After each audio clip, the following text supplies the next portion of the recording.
A very warm good morning to one and all present here. So, எல்லாருக்கும் Tamil okay தான்.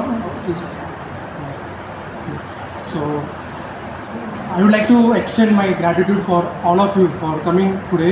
I know it's Saturday and you took your time to come here. So, first of all, thank you one and all. So, I am Madhura Nath and I will be taking a talk on understanding web cache vulnerabilities. So, first of all, we all know that developers use cache, right?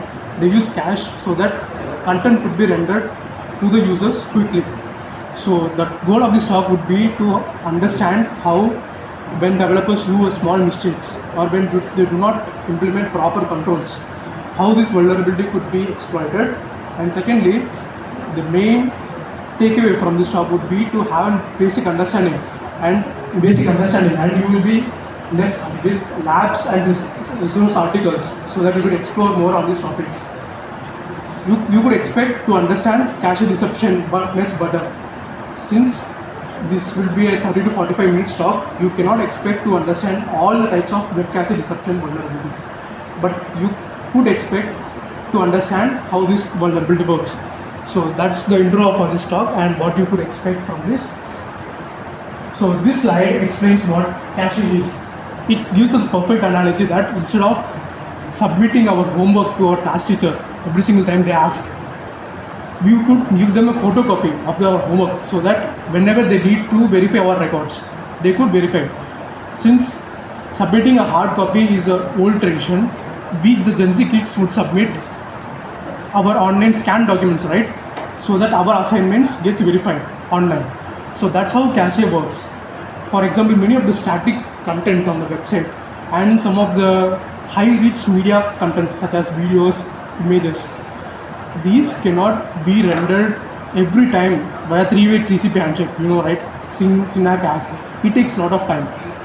So what the developers do is that they try to store the sensitive data or any public data that the user will retrieve on a regular basis, and it will be cached instantly so that the user has a seamless experience on the website. So that's about this slide.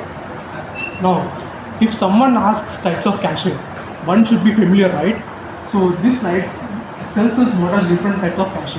Browser cache, browser does caching for us automatically sometimes. When you try to remove your history or clear date cookies for any reason such as website is not working properly, at the time you will be familiar with browser caching, right? So CDN is content discovery network. So it is used to cache all the multimedia such as videos. Netflix uses CDN to deliver high quality over all of us to have a seamless experience. We also have proxy and server cache, which is done by proxy and servers respectively.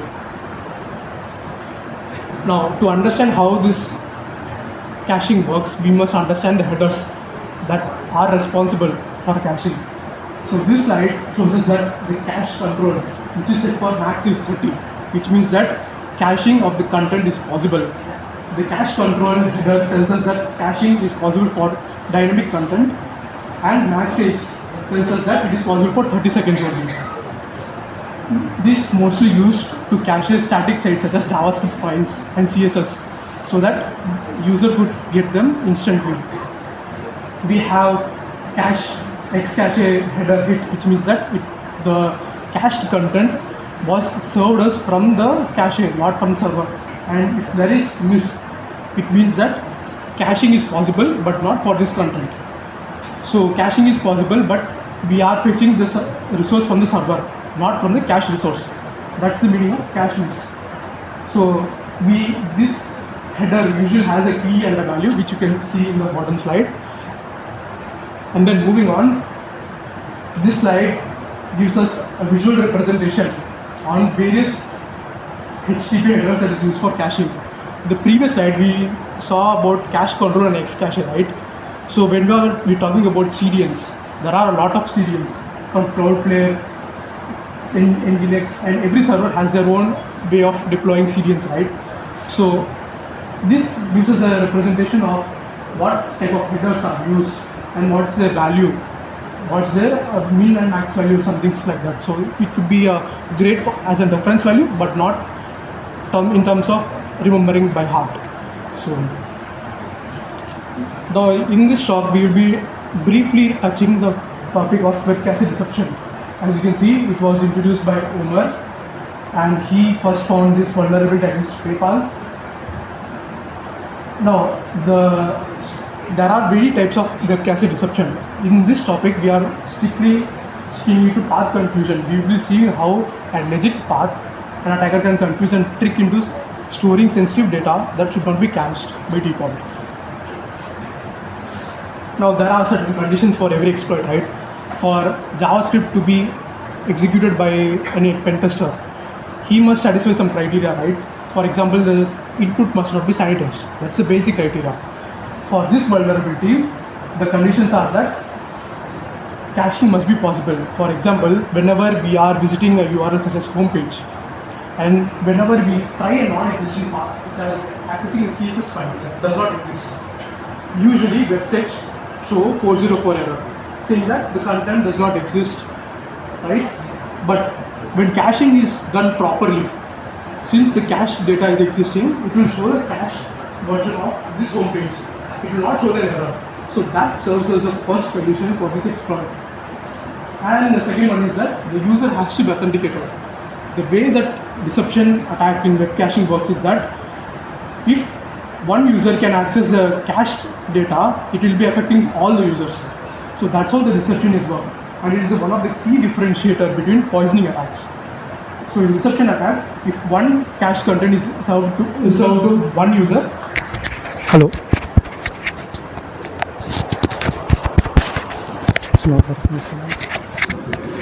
So if one cached data is served to the one user, then it will be accessible to all the users.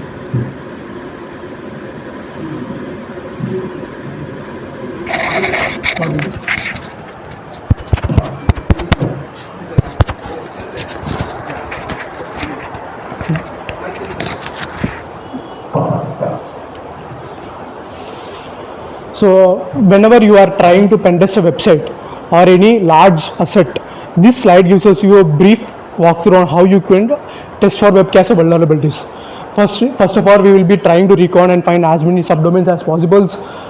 And then here the bug hunter showed that he finds some top 5k domains, but it's not strictly essential.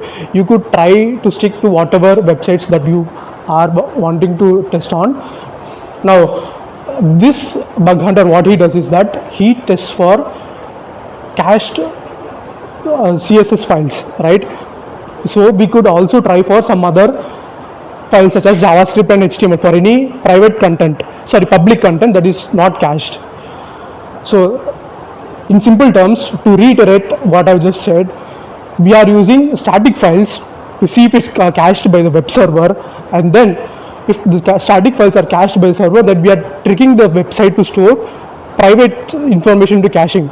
As a rule of thumb, developers do not store private information cached, but we are tricking, since caching is enabled for the public endpoints, we are trying to trick into storing for all the endpoints. So to summarize how the attacker will send, he will send a specialist request. He will add some cache headers to see if the caching is possible, or he will try to analyze from the response if caching is implemented. If caching is implemented, then he will try to send a URL for which the caching has been enabled. And then once the caching is done, he will try to trick some getting sensitive information like API keys, which is accessible only to authenticated users. So to understand it better, we are having a step-by-step visual guide, right? For example, here we are sending a GET request to the home page, and we are getting, now in the response header, we will be seeing that JavaScript and the CSS files are getting cached. Now, if we try to access something that is not in the URL, if it's still visible, then the attacker can exploit. Since a port figure is down, I am having screenshots, so I will be trying my best to explain with the screenshots. So as you can see, the user gets logged in, and you can see that after login, there is an API key reflected on the user space. This API key request is not cached. It cannot be cached, as the best practice is not to cache any request or response for authenticated users or any data that is rendered by the authenticated users. Now, if you see that the general JavaScript file that is being deployed on the website, it has been cached. We can see that this first request has not been rendered from the backend server. But if we try to re-access the same website one more time, we can say that we can definitely see that it has been cache has been, yes. If we send the same request one more time, we can see that cache has been hit. And basically how it works is, first time whenever we access some resource, the resource is served to us from the server. But once the server is able to process that, okay, this user will be keep on requesting the same resource again and again, it's better for me to send it to the cache memory, so that the next time when he asks, it will be served directly from the cache, not from the server. So that's a key differentiator we must understand, because sometimes whenever you are exploiting web cache deception, at first time it will not work. So, or if you are reusing the same endpoint again and again, it won't work. So we have to be careful in this area.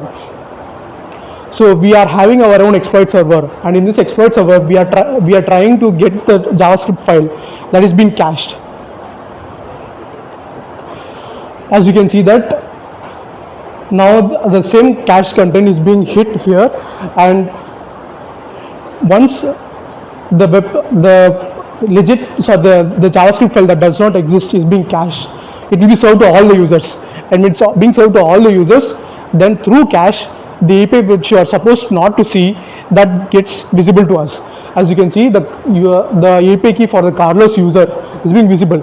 This should not happen, but what we are trying to do is, we are finding an endpoint that is commonly available to all, for example JavaScript file.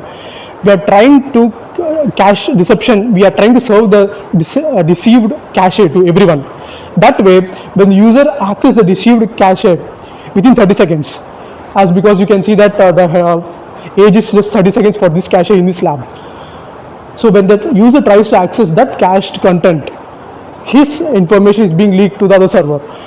Now this appears like a very normal request and web application functionality for all the features. So for example, when you are implementing WAF, web application firewall, for firewall this will not appear as an anomaly because it is just retrieving and cached content, right? So it is important if you are deploying an WAF for your websites to test for this vulnerability. Now we have seen path confusion attack via web cache deception, right? So in case if this gets filtered, you cannot access these contents. It does not show any error.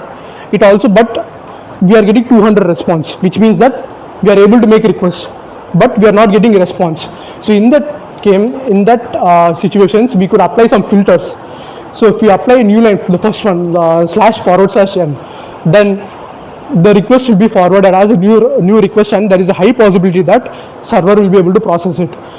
Similarly, we could include semicolon, so that it will be processed as a separate request, as a separate parameter. Same for hash and question mark. So you could use intruder or any tool to first for this bypasses to see if it's being cached. That way, if we are not getting cached server response, then it would be highly useful. Now in our lab, we are supposed to see the first possible attack chaining, which is XSS. Through XSS, we are able to get the API key of an user which we are not supposed to see. Now there are a lot of possibilities, like it could lead to credential theft, phishing, defacement, which is in case of cache poisoning attack. Attacker will poison some data so that instead of visiting homepage.url, you will be visiting defaced website, and malware distributions. Now for mitigations, it is best not to cache any of the authenticated websites or the authenticated data that is rendered to the users, and it is also helps to configure CDN properly. There are a lot of best practices, right? Or you could use some other vendor like Cloudflare to properly manage your content when you are delivering a lot of things. So if by default it is recommended to be extra careful when you are using cache in your websites. Now this is the core part of this presentation, because while learning any of the web vulnerabilities or any new techniques, we are just thrown with the step-by-step playbook, to do one X, Y, 1, 2, 3 steps and done. But scanners and AI agents also do the same, right? So I learned the hard way that one has to always ask questions while testing applications. So when you are testing web applications and especially dealing with webcast disruptions, it helps to ask these questions. So does the website has any personally identifiable information? If so, are those information being cached? If they are cached, then are we able to deceive or poison those data? This is the first question we should be asking. And the second one is, sorry, if you find this vulnerability exists in a web application, you have deployed your best security practices like web application firewalls, or you have implemented some form of intrusion detection system. Does this vulnerability bypass those mitigations? That's the second question you should ask if you have successfully found this vulnerability. Now, most of the cases, the priority will be decreased in the third scenario, which is if you are trying for unauthenticated users, the impact would be much higher. But it is a good practice to see if it also been possible to attack and exploit the data that is shown to the unauthenticated users. Now, can you try the variation of the path confusion techniques? The variations are as follows: adding a new line, using semicolons, URL encoding the data, and etc. Are you able to use these variations? Sometimes when you are accessing websites, you will be having a header, location header. Sometimes your geographical area will be shown in the request and response. Are you able to manipulate it? For example, if you are nearby, then there is a possibility of data being cached, right? So are you able to trick the websites into caching by just modifying your geographical areas? Now, sometimes most of the people who use Cloudflare and other things for their CDNs, they provide the default template configuration, which might be vulnerable. So you should ask the providers or the vendor that are they using the best security practice. Now, this might sound like a lot of work to do, but the OWASP testing guide has a very simple method to see if the content is being cached. One of the key security checklists that you can do within 1 minute is that to check if the authenticated data is being cached by the server or not. You could log out from the website and go back and see if you are able to access the logged in data, which is one of the very quick security wins. So this is one thing that you could implement within 30 seconds to 1 minute, as simple as cached data lifespan. Now we are done with the talk and we have extra resources to understand how caching works and how these deception attacks can occur. If you are free, then please feel free to refer all these blogs, and it will give us a good understanding what the courses and traditional methods don't teach us. Now, if you guys are having any questions, then you could ask.